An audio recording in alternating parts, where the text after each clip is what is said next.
আজ আমরা যে ফুটবলারের জীবনী জানব তিনি হচ্ছেন বাংলাদেশের পরবর্তী একজন ফুটবলার শামিদ সোম। তিনি কানাডা প্রবাসী ফুটবলার। তার জন্ম 1997 সালের 5ই সেপ্টেম্বর কানাডায়। তার মা বাবা দুজনেই বাংলাদেশি। তাদের মা বাবার বাড়ি সিলেটে। শামিদ সোম 2003 সাল থেকে 2014 সাল পর্যন্ত এডমন্টন সাউথ ওয়েস্ট এসএসসিতে যুব ফুটবল খেলেন। 2015 সালে তিনি এফসি এডমন্টন একাডেমিতে যোগ দেন। তিনি 2015 সালে আলবার্টা বিয়াসের হয়ে 12টি ম্যাচে 6টি গোল করেন।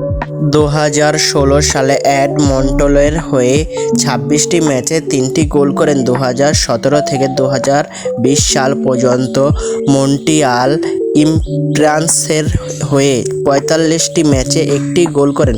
2021 সালে আবারও এফসি এডমন্টনে ফিরে 27টি ম্যাচ খেলেন।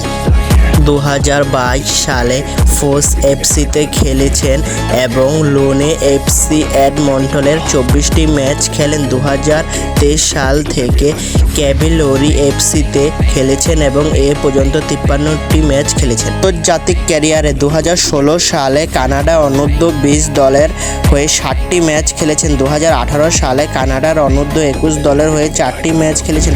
2020 সালের কানাডায় সিনিয়র জাতীয় দলের হয়ে 2টি ম্যাচ খেলেছেন।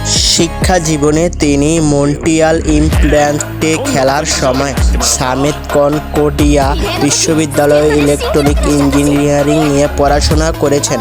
বাংলাদেশের ফুটবলে হামজা চৌধুরীর পর শামিদ সোমের মতো প্রবাসী ফুটবলারদের অন্তর্ভুক্তিতে নতুন গতি এসেছে। বাফুফের আশা শামিদের মতো খেলোয়াড়ের আগমনে বাংলাদেশ জাতীয় দল আরও শক্তিশালী হবে। এর পাশাপাশি সকল বাংলাদেশি ফুটবলার ভক্তদের আশা যে শামিদ সোম এবং হামজা চৌধুরীরা আগামীতে বাংলাদেশকে বিশ্বমঞ্চে ফুটবলের নেতৃত্ব দিবে।